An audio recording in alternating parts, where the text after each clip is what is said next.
ప్రత్యేకమైనటువంటి నమస్కారాలు, వందనాలు ఈ సందర్భంగా తెలియజేసుకుంటున్నాను. గత సంవత్సరం కూడా ఈ యొక్క జ్యూరిక్ మీటింగ్ లోకి వచ్చినప్పుడు ఎంతో ఉత్సాహంగా మీ అందరూ కూడా విచ్చేసి ఆ కార్యక్రమాన్ని విజయవంతంగా ముందుకు నడిపించారు. అదే తరహాలో ఈసారి కూడా కేవలం జ్యూరిక్ లో జరుగుతుందనంటే స్విట్జర్లో ఉన్నటువంటి తెలుగు కమ్యూనిటీయే కాకుండా యూరోప్ లో ఉన్నటువంటి తెలుగు కమ్యూనిటీ, జర్మనీ నుంచి, ఐర్లాండ్ నుంచి, లండన్ నుంచి, చుట్టుపక్కల ఉన్నటువంటి దేశాల నుంచి, అంటే మీకు సరిహద్దులు ఏమీ లేవు.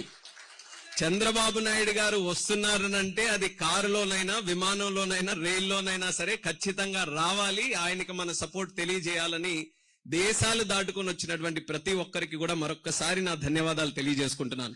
చాలా గర్వంగా ఉంది ఈ రోజు మన తాలూకా కమ్యూనిటీ మీటింగ్ ఈ రోజు అటెండ్ అవుతున్నందుకు.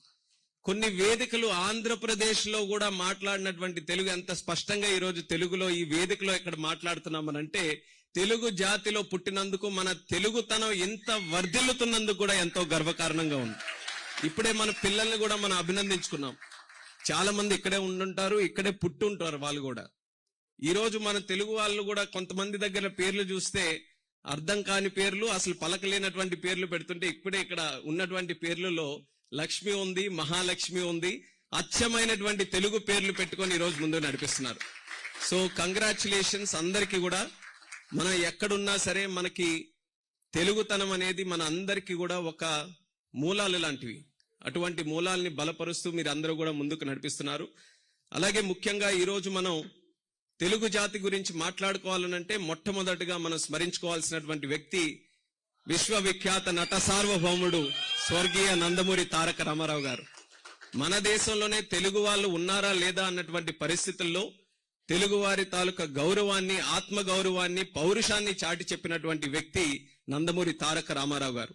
ఆయన మొట్టమొదటగా మన తెలుగు జాతికి బలమైనటువంటి పునాదులు వేస్తే ఆ పునాదుల మీద అద్భుతమైనటువంటి భవనాలు కట్టినటువంటి వ్యక్తి మన నాయకులు నారా చంద్రబాబు నాయుడు గారు. ఈరోజు ఎంతో మంది విదేశాలలో ఉన్నటువంటి తెలుగు వాళ్ళు మీరందరూ కూడా చూసుకుంటే ప్రత్యక్షంగా గాని, పరోక్షంగా గాని, డైరెక్ట్ గా గాని, ఇండైరెక్ట్ గా గాని ఈ రోజు ఉన్నటువంటి ప్రతి ఒక్కరూ మీరందరూ కూడా ఈ స్టేజ్ లో, ఈ యొక్క స్థాయిలో మీరందరూ కూడా ఉన్నారనంటే ఎక్కడో ఒక దగ్గర చంద్రబాబు నాయుడు గారి తాలూకా కాంట్రిబ్యూషన్ మీ అందరి తాలూకా జీవితాల్లో ఉందని నేను ఖచ్చితంగా చెప్పగలను. మీరు చదువుకున్నటువంటి కాలేజీలో గాని, మీకు ఎంప్లాయ్ చేసిన వ్యక్తి గాని, లేకపోతే మీరు పనిచేస్తున్న ఇన్స్టిట్యూషన్ లో గాని ఏదో ఒక రూపంలో ఆయన తాలూకా విజన్ ద్వారానే మీరందరూ కూడా ఈ రోజు ఈ స్థాయికి రాగలిగారనేది మరొకసారి సందర్భంగా గుర్తు చేస్తున్నాను. అది పవర్ ఆఫ్ సిబిఎన్. ఆయన విజన్ లో ఉన్నటువంటి పవర్ అది. ఆయన దూరదృష్టి, ఆయన పనితనం, ఆయన కమిట్మెంట్, ఆయన పర్సివరెన్స్ కూడా. ఇన్ని సంవత్సరాలు మీరు ఒక్కసారి భారతీయ రాజకీయ చరిత్ర కూడా చూడండి.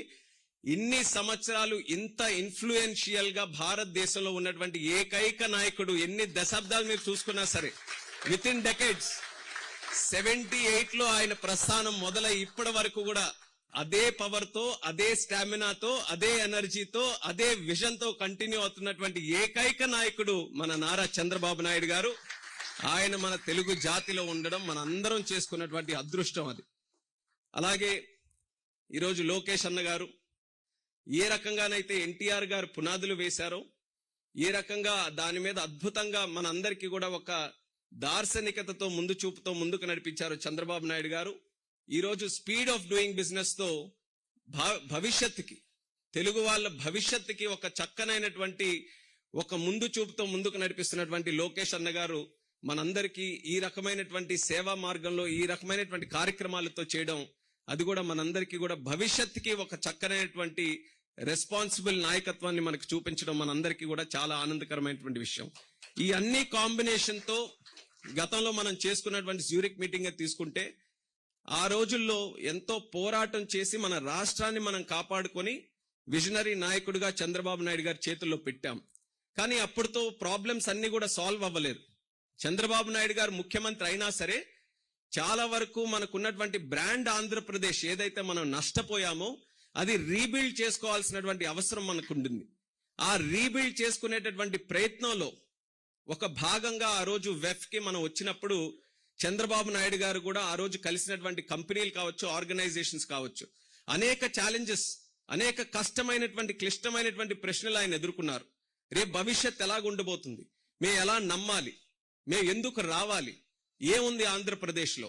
అలాంటి పరిస్థితుల నుంచి విత్ ఇన్ 1 year, అంటే ఆ రోజు మనం ఏం క్రియేట్ చేయాలనుకున్నాం? బ్రాండ్ ఆంధ్రప్రదేశ్ క్రియేట్ చేసి ఒక కాన్ఫిడెన్స్ క్రియేట్ చేయాలనుకున్నాం. కానీ విత్ ఇన్ 1 year ఈ రోజు మనం చూసుకుంటే ప్రపంచం ఏదైతే భారతదేశం చూస్తుందో ప్రపంచం ఆంధ్రప్రదేశ్ వైపు తిప్పి చూపించేటటువంటి స్థాయిలో ఈ రోజు మన ఆంధ్రప్రదేశ్ స్థాయించామంటే అది చంద్రబాబు నాయుడు గారి ఈ సంవత్సరం పాటు చేసినటువంటి పనితనం వల్ల అనేది గర్వంగా చెప్పుకోవచ్చు.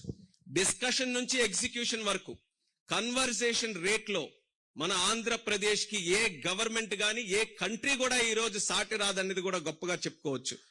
ఆ స్థాయిలో విశాఖపట్నంలో మనం చూసుకున్నటువంటి $15 billion ఇన్వెస్ట్మెంట్ కేవలం ఆంధ్రప్రదేశ్ ఆ రోజు జరిగినటువంటి ఆ ఇన్వెస్ట్మెంట్ వల్ల భారతదేశమే కాదు ప్రపంచమే ఆశ్చర్యపోయింది. ఆంధ్రప్రదేశ్ ఏంటి, అక్కడ విశాఖపట్నం ఏంటి, అక్కడికి $15 billion ఇన్వెస్ట్మెంట్ రావడం ఏంటని.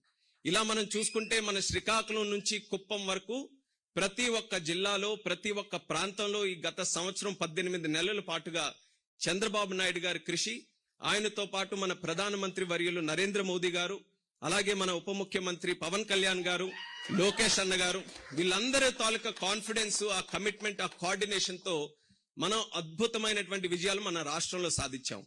100% ఇన్వెస్ట్మెంట్ మన ఇండియాలో ఈ రోజు జరుగుతుందనంటే అందులో 25% మన ఆంధ్రప్రదేశ్ రాష్ట్రంలో ఈ రోజు జరుగుతుంది. అది మన రాష్ట్రానికి ఉండే కెపాసిటీ. ఆ స్థాయిలో ఈ యొక్క 1 year లో ఇంత చేంజెస్ మనం తీసుకొని రాగలిగాం.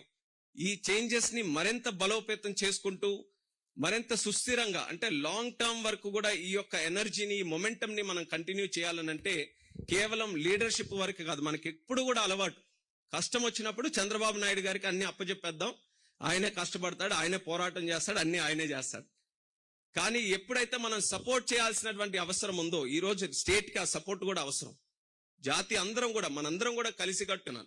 ఇది ఎగ్జాంపుల్ కేవలం నా వరకే కాదు, తెలుగు వాళ్ళుగా మన అందరం కూడా అలాంటి ఎగ్జాంపుల్ గా ఆయన ఇన్స్పిరేషన్ గా తీసుకొని మనం కూడా పెద్ద పెద్ద గోల్స్ పెట్టుకొని మనం కేవలం ఒక ఎంప్లాయీ గానే లేకపోతే ఏదో ఐటీ రంగంలో ఎక్కడో చిన్న చిన్న స్థాయిలోనే ఉండిపోకుండా పెద్ద గోల్స్ మనం పెట్టుకొని మనం ఐటీ సెక్టర్ నుంచి ఆంటర్ప్రినర్షిప్ కి గ్లోబల్ లీడర్షిప్ వరకు కూడా తెలుగు కమ్యూనిటీ ఎదగాలనేది ఆయన తాలూకా కోరిక.